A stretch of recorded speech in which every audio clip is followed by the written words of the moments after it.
voy a presentar el porqué de este webinar, por qué surge la idea.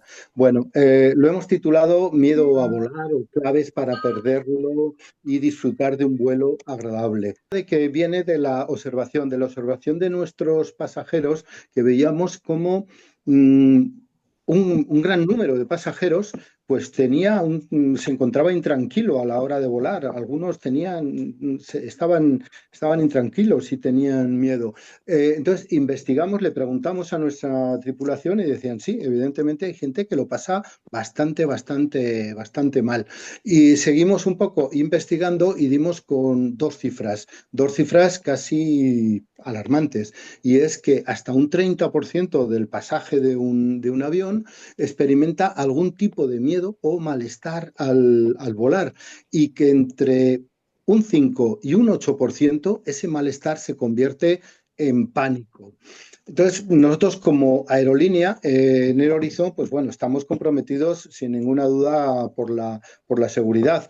Aunque últimamente hayamos oído catástrofe, hay que decir que el avión es el medio de transporte más seguro que hay en el mundo. Bien, entonces, si damos por supuesta la seguridad, que es total en un avión, después viene el confort de nuestros pasajeros. Y sabemos que volar no es solo una cuestión técnica, sino que también es una experiencia emocional. Salimos de nuestra casa, vamos a lugares ignotos, a lugares que no conocemos. Bueno, pues está ese miedo a lo desconocido. Por eso hemos querido contar conocimos la empresa de Pilco Paco, una empresa innovadora, pero yo añado que a la vez que artesanal, porque tiene un producto diseñado para mejorar el bienestar mental y emocional de aquellos que lo utilizan. Pero bueno, eso os lo explicarán ellos mucho mejor que yo.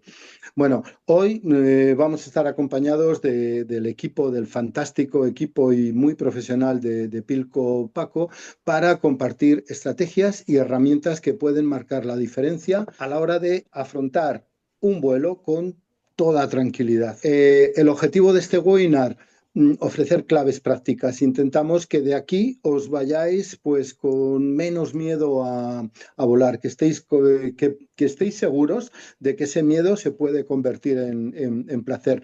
No, me conozco muchos casos que después de un trato psicológico, después de esto, pues se han convertido han pasado de aerófobos a aerófilos, a gente que le encanta volar como a mí.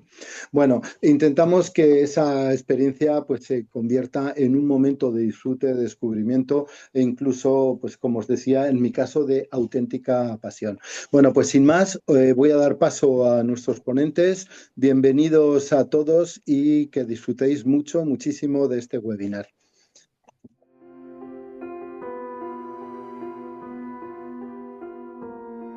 Muy buenas tardes a todas y a todos los que estáis hoy aquí.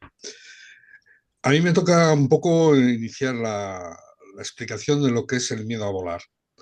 Y parto con una afirmación básica.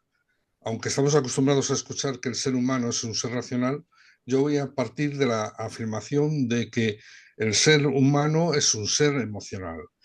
Pero me voy a centrar en una cosa en concreta, en el miedo.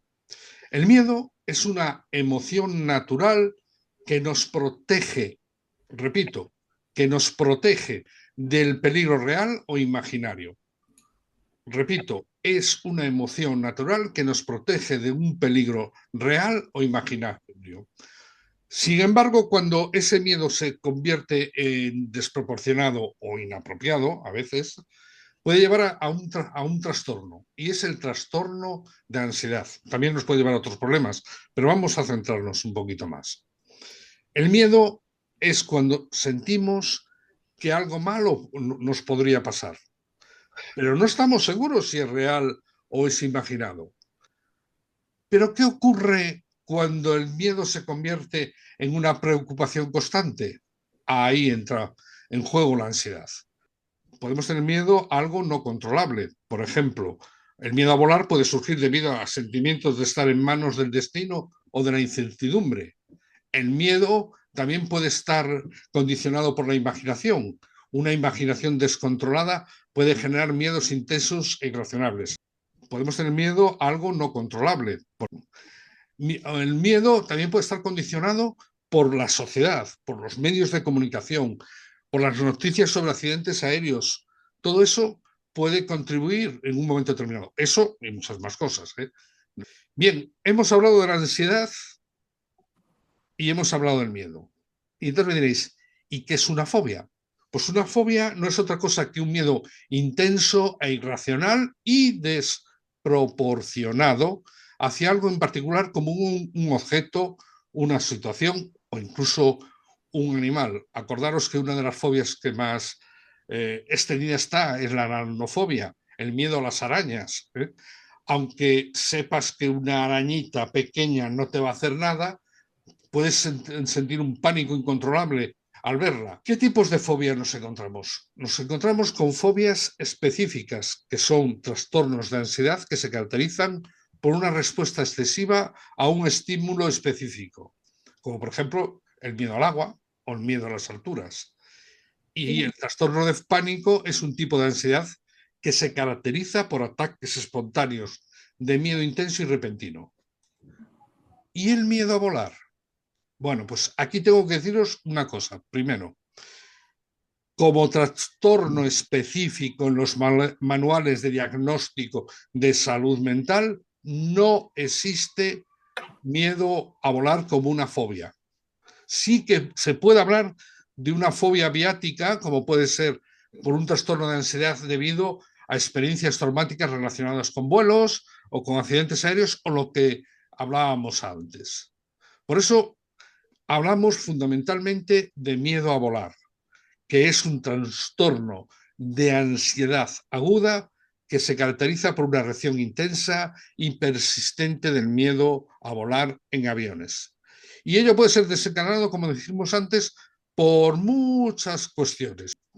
La persona que sufre este miedo irracional y excesivo hacia los aviones y el vuelo le puede generar una respuesta ansiosa, intensa y persistente. Es importante destacar que este trastorno no se debe a una evaluación razonable del riesgo de accidentes aéreos, sino que es una respuesta emocional, exagerada y persistente al pensamiento o recuerdo del vuelo. Ya voy a resumir. El miedo es una respuesta natural y automática ante un estímulo percibido como peligroso o amenazante. La ansiedad, por otro lado, es una respuesta emocional más compleja. A resumir, puede no estar directamente relacionada con el estímulo específico. Y por último, las fobias son trastornos específicos que se caracterizan por una respuesta exagerada y persistente al estímulo que la persona considera peligroso. Y como gancho, que como se dice actualmente, el miedo es la respuesta natural ante un peligro real o irreal, mientras que la fobia lo es una reacción exagerada. Pero todo ello se puede manejar.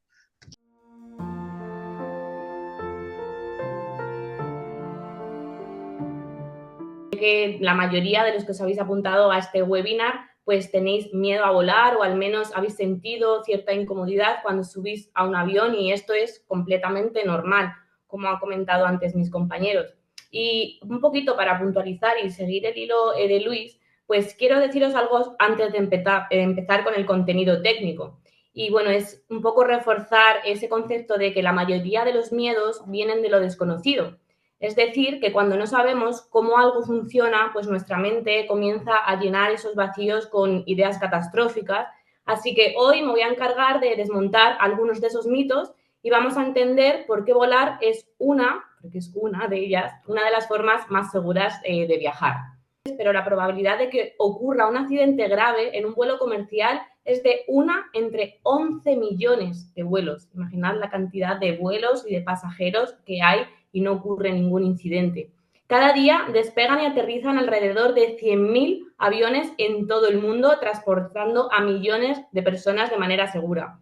Y en los últimos años, la tasa de incidentes en la aviación ha sido muy baja gracias a los avances en tecnología, formación de pilotos y estrictos protocolos de mantenimiento de aeronaves. Y además, en esos casos en los que ocurre un incidente en el vuelo, el 95% de ellos no son fatales y la gran mayoría de estos problemas se solucionan sin que los pasajeros nos demos cuenta.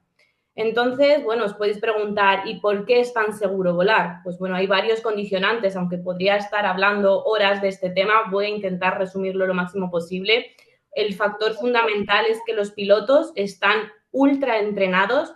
No estamos hablando de alguien a quien ha aprendido a volar en un par de meses ni en un año, como puede ser un carnet de conducir. Los pilotos comerciales pasan años entrenando, hacen simulaciones constantes, ensayan todos los escenarios posibles, desde fallos de motor, aterrizajes de emergencia, aterrizajes sin visibilidad. Extremadamente rigurosos, nos regimos bajo una normativa europea que tiene que cumplir unos estándares.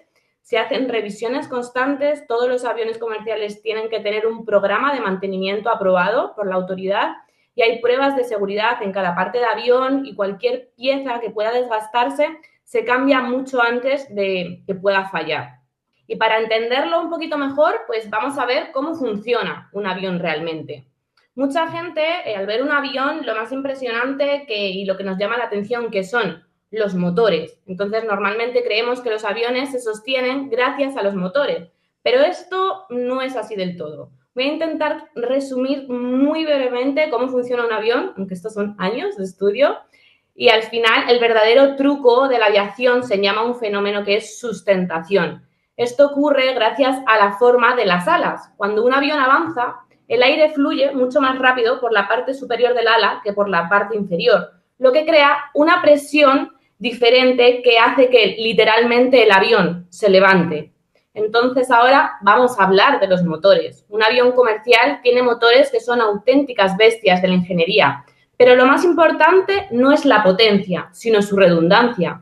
Si un motor falla, el avión sigue volando con el otro sin problemas. Vamos a empezar con unos que son de los que mayores miedos dan, también que las películas ha hecho un poco de daño, que son las turbulencias.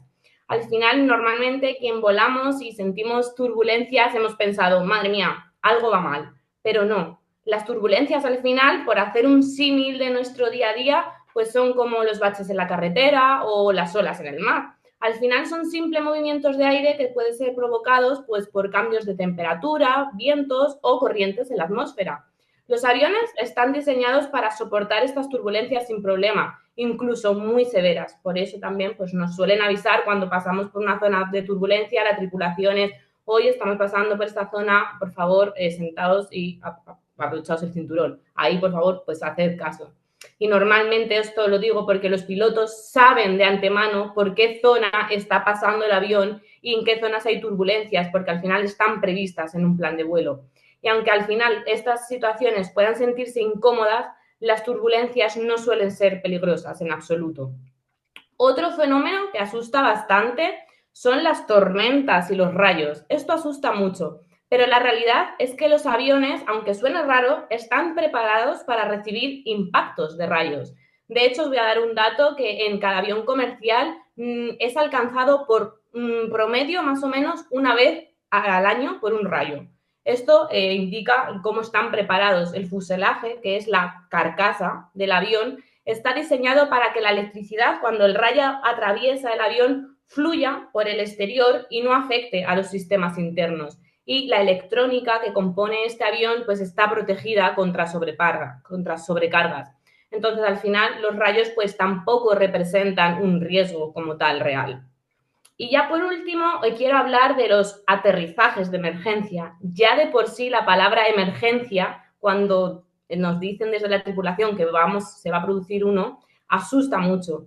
Pero aquí os tengo que decir que normalmente los aterrizajes de emergencia pueden producirse por muchísimos motivos. Lo primero, porque el avión pues puede tener un fallo y haya que aterrizar porque hay un equipo de mantenimiento preparado.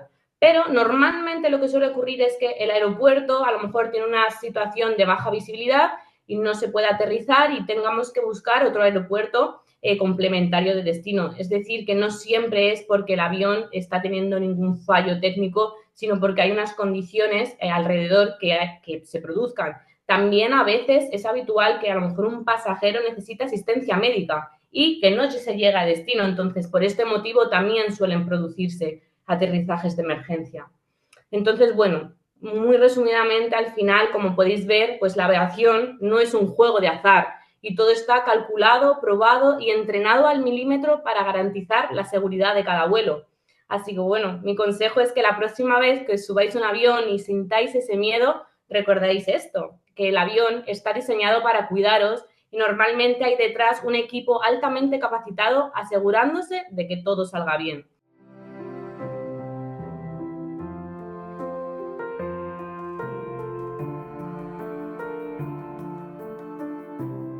Para vosotros, los que estáis hoy viéndonos y escuchándonos, el miedo a volar es un riesgo que percibís, un riesgo y un miedo y un peligro que percibís para vuestra vida. Como ha dicho nuestro compañero Luis, el sentir miedo es un instinto de supervivencia.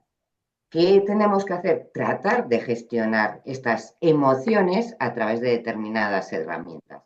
¿Cómo se puede hacer esto? No se puede intentar durante una crisis de ansiedad tratar de calmarnos.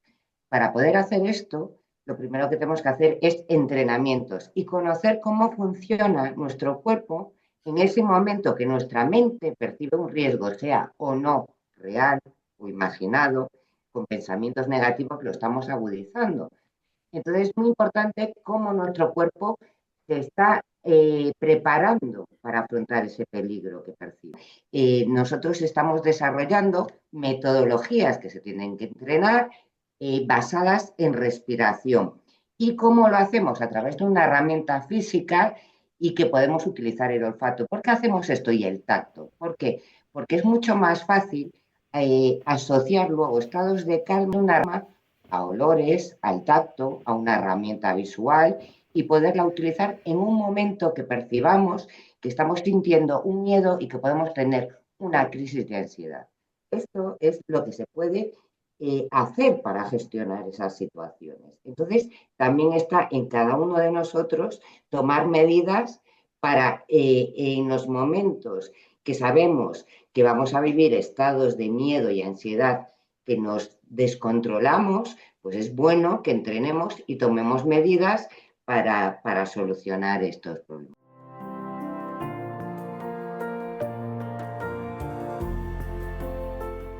A todos, yo soy Pablo.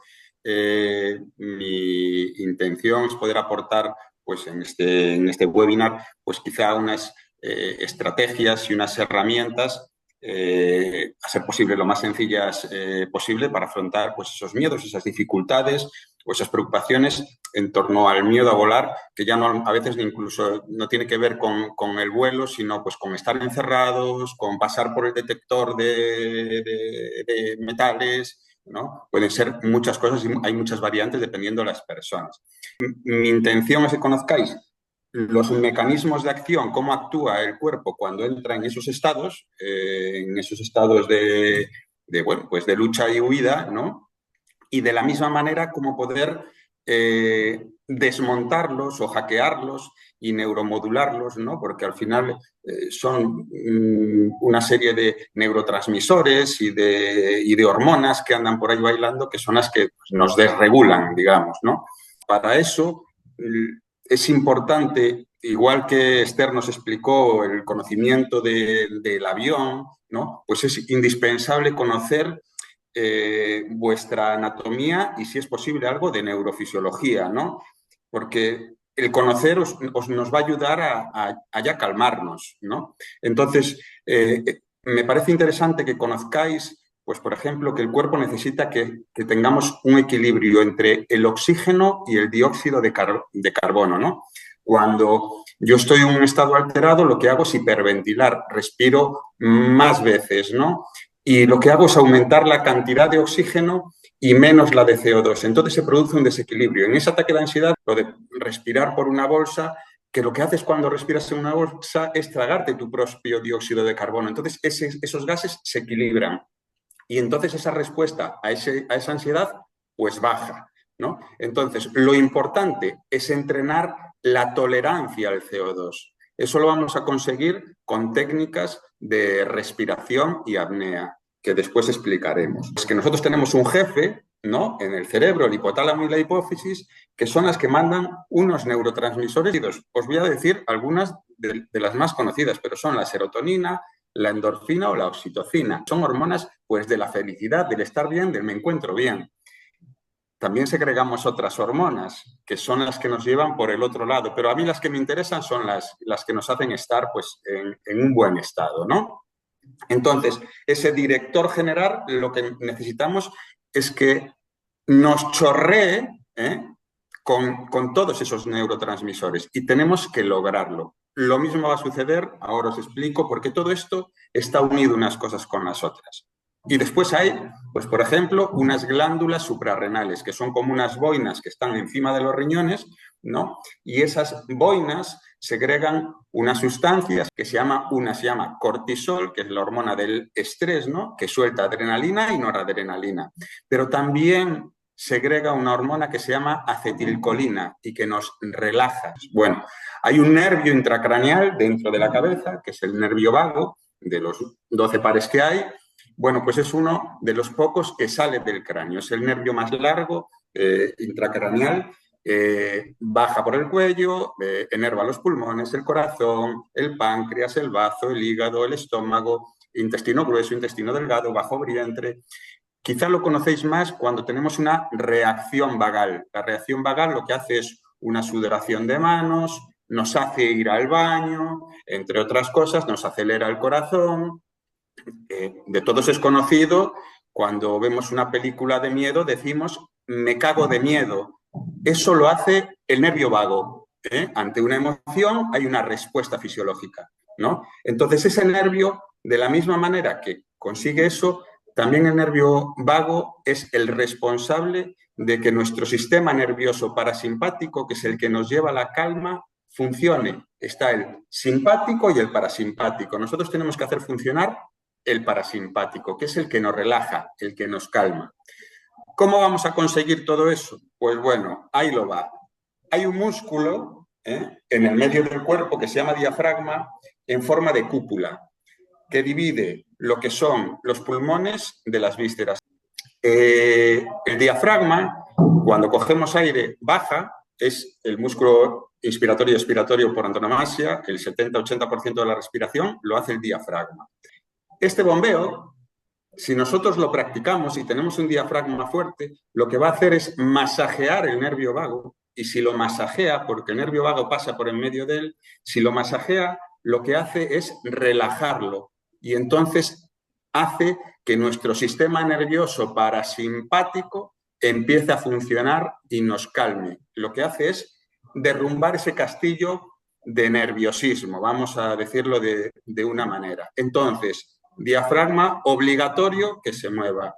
Después tiene unas zonas de inserciones, el diafragma, que es en las costillas, esa cúpula, y después tiene unas inserciones en las vértebras dorsales, entre la 10ª vértebra dorsal, 11ª vértebra dorsal, hasta la lumbar número 3, que incluso podemos tener una lumbalgia estornudando, porque el diafragma se contrae y nos puede generar una lumbalgia. Bueno, una de las inserciones que tiene a nivel de 10, de 11, de 12, tiene que ver con las metámeras, con los nervios que salen y enervan los riñones, ¿no? Entonces, ante ese input mecánico que le da una buena respiración, va a recibir una información, unas neuronas van a mandar, unas neuronas sensitivas, ¿no?, interoceptivas, que son viscerales, va a enervar esas glándulas suprarrenales y le va a mandar una información: oye, yo estoy calmado, estoy respirando bien, vas a mandar pues acetilcolina, la que nos relajaba, y se la vas a mandar al cerebro, al jefe. Y cuando llega esa acetilcolina al cerebro, el cerebro va a generar una lluvia, una cascada de neurotransmisores como la oxitocina, las endorfinas, la serotonina, y nos va a llevar a un estado de verdadera calma. Entonces, es una forma también de hackear con ese movimiento inspiratorio, expiratorio y ese movimiento que le vamos a dar a nuestro diafragma. Ya veis que la parte de la respiración es crucial para que todo este mecanismo funcione. Bien, ¿cómo vamos a hacer? ¿Qué estrategias vamos a tener para hackear ese sistema, para neuromodularlo? Si nosotros entrenamos la respiración y aumentamos la expiración más que la inspiración, si nosotros cogemos, imaginaros aire, en 3 segundos, por decir una cosa, y aumentamos la expiración y lo multiplicamos por 2 y expiramos en 6, lo que estamos haciendo es que haya menos carga de oxígeno y soltemos y más de dióxido de carbono. Entonces ese equilibrio de gases, esa tolerancia al CO2 se va a equilibrar y nos va a llevar a la calma. Por supuesto, se hace por la nariz. La nariz es para respirar, la boca es para comer. Entonces hay que hacerlo todo por la nariz. Inspiraciones más cortas, expiraciones más largas. Después es importante, como habló antes Luis, mi compañero Luis y Esther, pues sobre la imaginación, viajar por diferentes estados, ¿no? La vida es imaginada, como decía pues, un profesor mío, doctor en filosofía, lo que imaginamos va a segregar las mismas sustancias que si lo viviéramos de una forma real. Si nos imaginamos que algo va a suceder malo, no te preocupes que vas a mandar la máxima cantidad de adrenalina y noradrenalina. Vas a estar en lucha constante. Pero si tú te imaginas que estás debajo de un cocotero y una playa, pues vas a estar totalmente relajado. Pero hay que viajar, eso también se entrena la imaginación, se utiliza en el mundo del deporte y es una estrategia en el mundo incluso empresarial, ¿no? Entonces viajar por diferentes estados, un estado de calma en el momento, pues yo me encuentro, podemos cerrar los ojos, ver cómo se encuentra mi cuerpo, cómo es mi respiración, si más profunda, si más superficial, y vivir ese momento de cómo estamos. Vale, una vez que sabemos cómo estamos, cómo es la temperatura del aire que respira, si es más cálida, si no, cómo están las tensiones de mi cuerpo, lo que hacemos es viajar a otro estado, a un estado de estrés, ¿no? Pues nos imaginamos ese miedo que tenemos cuando entramos en el avión, porque hay mucha gente y no me gusta ese agobio de la gente. Bueno, pues nos imaginamos y nos ponemos en ese escenario. Y respiramos ese entorno, ¿no? ¿Cómo es tu respiración? ¿Es más agitada? Mi corazón late más rápido, me siento agobiado, la gente me está mirando, noto que mis puños se tensan y con la imaginación nos imaginamos que estamos en ese estado de estrés y lo intentamos llevar a lo máximo que nuestro cuerpo puede aguantar. Bien, una vez que ya sabemos y reconocemos ese estado maligno, vamos a llamarle, nos volvemos a poner en el estado de calma. Volvemos a revivirlo y después nos vamos a ir a un estado en el que somos verdaderamente competentes. Primero, nos vamos a poner en una postura de poder, que eso lo estudió Amy Cuddy, que es neurofisióloga, y que ya se sabe que una postura mantenida durante 2 minutos, como es la postura de Wonder Woman, así, o con los brazos en alto, con el signo de victoria, 2 minutos en esas posturas hacen cambios bioquímicos en el cuerpo. O sea, no es discutible. Entonces, tenemos que ponernos en esa postura y viajar a un estado en el que somos verdaderamente competentes, como madres, como padres, como hermanos, como amigos o como pues, grandes trabajadores, donde como si fuimos ganadores pues jugando al ajedrez o al atletismo, ¿no? En algún momento hemos tenido una felicidad extrema, ¿no? Pues volverla a revivir, cómo estaba nuestro cuerpo en ese momento, qué era lo que notaba, cómo era el aire que respiraba, a qué olía el lugar donde estaba, eso ancla mogollón, ¿no? Entonces, una vez que tengo eso y me salen las endorfinas por las orejas y la oxitocina y estoy totalmente relajado, viajo al estado en el que me produce estrés, pero en aquel contexto, ¿no?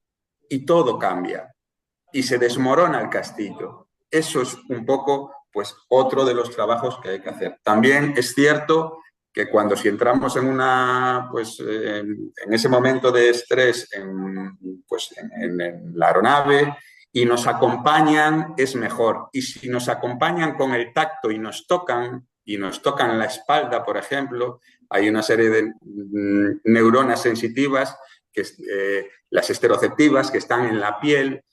y las vasculares, ¿no? Que son interoceptivas, que las vasculares solo están en la zona dorsal, solo y exclusivamente, y hacen que las arterias se dilaten para que viajen los neurotransmisores.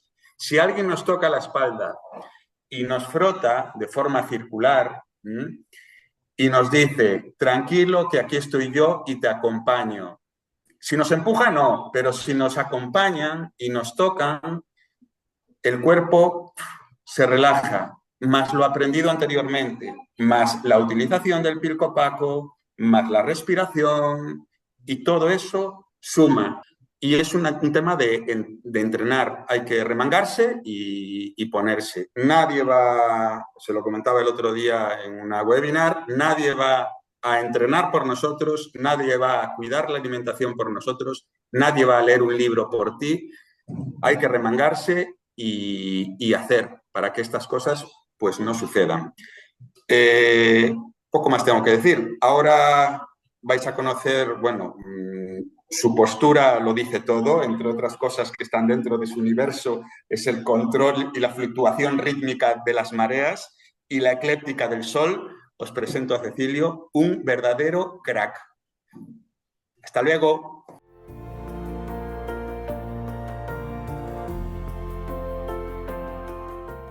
Muchas gracias por la presentación, Pablo, muchas gracias.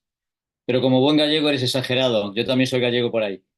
Bueno, me gustaría empezar presentándome, aparte de lo que ha dicho Eva, mi trabajo es entrenar a profesionales que van en contra del instinto natural. El 99% de la humanidad, cuando hay una situación de peligro, corren en dirección contraria. Yo entreno a las personas que van precisamente en dirección al peligro. Estoy hablando de policía, de bomberos, de equipos de emergencia por todo el mundo. Entonces, el tema del estrés, la ansiedad, el miedo, forma parte del 99% del trabajo que tenemos que realizar. Y todo lo que se han explicado, Luis, Esther, Flora, Paco, es fundamental. O sea, es importantísimo que lo apliquen en lo mismo. Ustedes no son personal de emergencia, ustedes no son personal de fuerzas especiales, pero ustedes tienen miedos. ¿Por qué? Lo dijo Luis. El miedo es innato en nosotros. Es tan innato que gracias al miedo la especie humana está aquí. Porque el miedo es el que nos ha permitido sobrevivir como especie. Es así de simple. O sea, no es algo malo. Está grabado en nuestros genes porque ese miedo es el que nos ha permitido evitar situaciones o adelantarnos a esas situaciones. Para adelantarnos a esas situaciones también lo explicó Luis. Y un poco también Flora. La imaginación juega mucho con ello. ¿Por qué? Porque si nos tenemos que adelantar a una situación, tenemos que imaginar esa situación. ¿Qué ocurre? Hoy en día no vamos por el parque y no tenemos un tigre diente de sable esperándonos detrás de un árbol. Hace 50.000 años puede que sí, quizá un poco más. Pero hoy en día muchos de los miedos que tenemos, vivimos en una sociedad hipercomunicada y somos una sociedad del miedo. Ahora mismo, hace no mucho, estaban hablando de un meteorito que puede caer. Tenemos un 1,9% de posibilidades de que caiga en la Tierra. Ya nos están transmitiendo un tipo de miedo. Tenemos que tener claro que el miedo es bueno. Lo que no es bueno es la ansiedad que provoca las cosas que nos imaginamos. Esther nos ha estado explicando cómo funciona el avión. ¿Por qué es tan difícil que un avión tenga un accidente letal para sus pasajeros? Hay muy pocos. Entonces, vamos ya matizando cosas. No tenemos que imaginarnos situaciones, no tenemos que imaginar más allá de lo que no sabemos. Esther nos ha explicado una parte técnica, Luis nos ha explicado lo que implica a nivel psicológico y nos decía que somos emocionales. Yo voy más lejos que eso. O sea, el ser humano no es un animal simplemente emocional, no es un animal simplemente racional, como nos explicaban cuando yo iba al colegio, que éramos animales racionales o seres racionales, mejor dicho. En mi época no le gustaba el término animal para definir al ser humano. Yo voy más lejos. Somos animales emocionalmente racionales. ¿Qué quiere decir esa unión de esas dos palabras? Es muy simple. Cuando bebo un poco de vino, me gusta. Luego lo racionalizo. Tiene un sabor afrutado, tiene un sabor más o menos, me gusta más o me gusta menos, pero lo primero es la sensación, es esa emoción que me genera.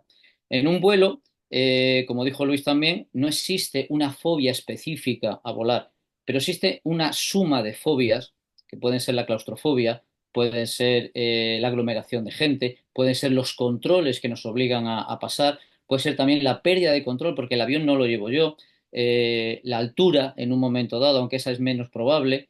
En fin, tenemos un montón de situaciones. Como anécdota me gusta contar algunas veces que la primera vez que yo empecé a volar de manera internacional, estoy hablando ya hace más de 20 años, una de las veces estaba mirando por la ventanilla para ir a aterrizar, cuando iban a aterrizar y me preguntó la señora que iba al lado, ¿le da miedo volar? Digo, no, a mí lo que me da miedo es aterrizar, soy paracaidista, siempre me bajo de los aviones en marcha. Es un poco el utilizar el humor también, para que vean ustedes cómo se utiliza para salir de ese enfoque de ansiedad, de miedo, de querer ver solo lo negativo. ¿De acuerdo? Y eso hay que hacerlo antes. Tenemos que entrenarlo antes. Tanto Flora como Paco nos lo explicaron perfectamente. Perdón, Pablo, perdona.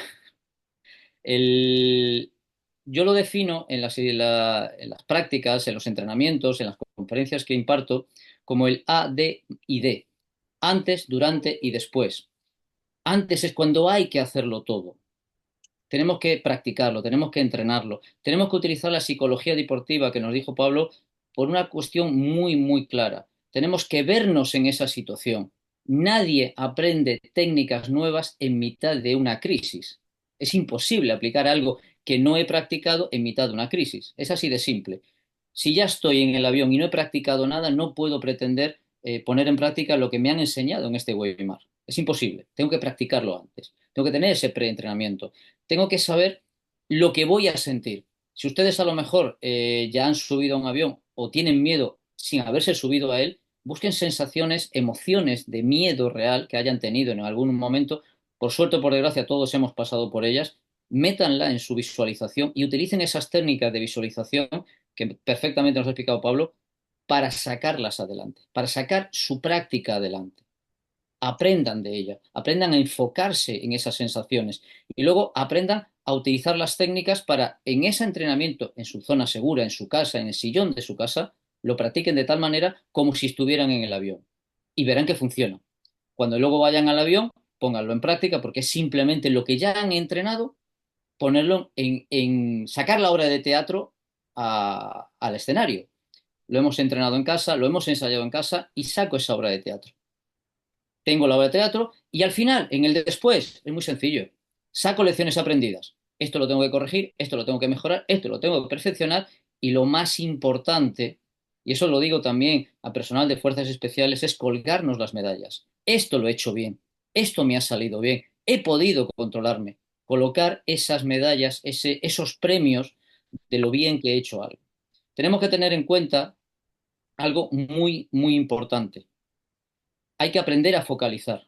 La visualización, el utilizar ese entrenamiento tan esmerado, tan detallado, tan meter las emociones en lo que quiero hacer, implica enfoque. Y para eso el Pico Paco es importantísimo, porque puedo utilizar esta herramienta para enfocarme exactamente en lo que quiero hacer, en el antes, en el durante y sobre todo después, cuando analizo como lecciones aprendidas, en el después.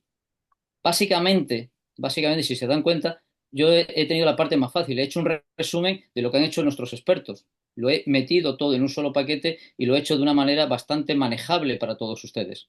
Ahora les toca a ustedes utilizar todas esas técnicas y ponerlas en práctica. Y ahora Eva les echará una mano con ello. Gracias a todos.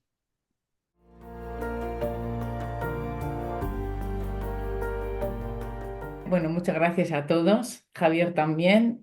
Yo soy Eva de Vega, como comenté antes, soy una de las inventoras de una herramienta que llamamos Pilcopaco. Esto es un Pilcopaco. Es un cojín redondo que lleva dentro 6 piedras naturales que van cosidas para que no choquen entre sí. Su confección es muy artesana y el Pilcopaco se hizo para ayudar a las personas que aprendan a focalizarse, a concentrarse y a mantener con la metodología, a practicar las respiraciones correctas. Al hilo de lo que dijo Pablo antes sobre la importancia que tiene practicar esa respiración diafragmática, mantenerse en esa calma, que es muy importante, ¿no? Nosotros lo que vamos a enseñaros aquí son 2 tipos de dinámicas, cómo aplicar con la ayuda del Pilcopaco, mejorar el anclaje para hacer finalmente esas respiraciones. La parte del entreno es realmente muy importante, tanto en entrenar en la visualización, en entrenar en la prevención. Activa hasta 4 sentidos. 4 de nuestros sentidos se pueden aplicar al Pico Paco para hacer las respiraciones correctas. La primera, la vista. La vista consigue que tú, solo por verlo, recuerdes para lo que está hecho. Con eso ya tienes un anclaje mental. Segunda, el tacto. Nosotros fabricamos los picopacos con telas muy suaves y eso hace que siempre los queramos tener en la mano. Nos recuerda a la mano que es muy bonito y muy agradable tocar un picopaco, sobre todo porque se sienten enseguida las piedras. Vamos al enfoque de lo que comentó antes Cecilio. La piedra lo que atrapa es la atención para que se enfoque uno. He hablado de la vista, he hablado del tacto, ahora va el tercero, que es el olfato que nombró también Flora. Si al pilcopaco se le aplica unos aceites esenciales o aromas que faciliten activar el sistema nervioso parasimpático para entrar en esa calma, ¿qué ocurre? Que a través del olfato, el tacto y la vista somos capaces, aplicando esa metodología que le voy a explicar ahora, de relajarnos con mucha más facilidad, porque tenemos la herramienta física que nos ayuda a hacerlo. Y ahora voy por el cuarto. Si mientras ustedes hacen la metodología con el Pilco Paco, se ponen unos cascos y escuchan música, además refuerzan ese bombeo que necesita el diafragma para dar esas señales al cerebro que estoy en calma, con el Pilco Paco en 4 sentidos. Es imposible que no llegue ese mensaje. Voy a explicar el primer ejercicio que enseñamos, que es el básico. Localizamos una piedra. Esta búsqueda de la piedra ya le lleva a un enfoque que le permitirá estar muy atento a lo que hay que hacer. Se aprieta la piedra. Inhalamos 4 segundos por la nariz. Siempre por la nariz, como dijo Pablo. 1, 2, 3, 4.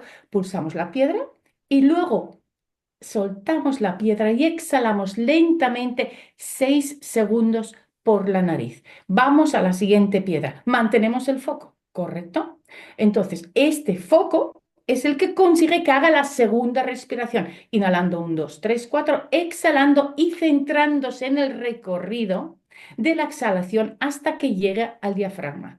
Lo importante al final es centrarse en el recorrido de la exhalación, pero al apretar hacemos, es decir, pulsar, inhalar, soltar, centrarse en el recorrido de la exhalación.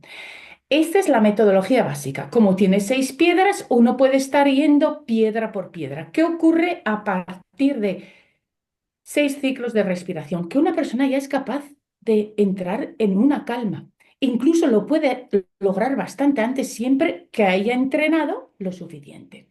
Luego ahora le voy a enseñar la segunda forma de aplicar el Pilco Paco para personas más activas o cuando se sienten que se está avecinando un poquito de ansiedad. En ese momento podemos coger el Pilco Paco y con ambas manos lo que hacemos es que marcamos los 4 segundos de inhalación.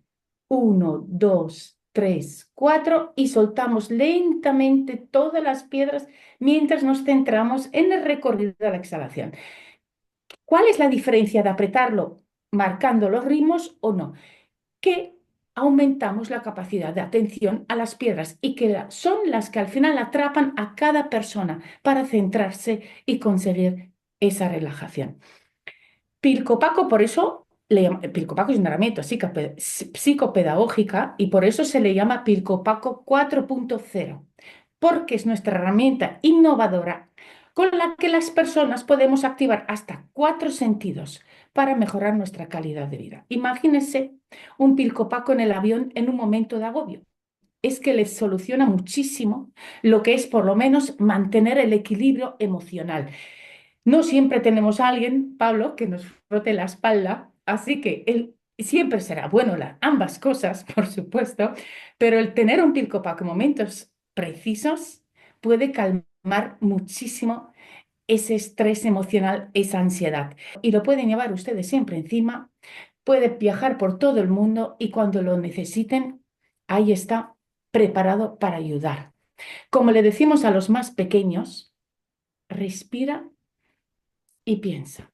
Muchísimas gracias por vuestra atención. Paso la palabra a Javier Lozano. Bueno, pues muchísimas gracias, Eva. Muchísimas gracias a todos los asistentes y ponentes a este webinar de aprender a perder el miedo a volar. Gracias, ponentes, porque con esa energía positiva nos habéis ayudado mucho a superar nuestros miedos, no solo a volar, sino muchos miedos que conlleva la vida misma.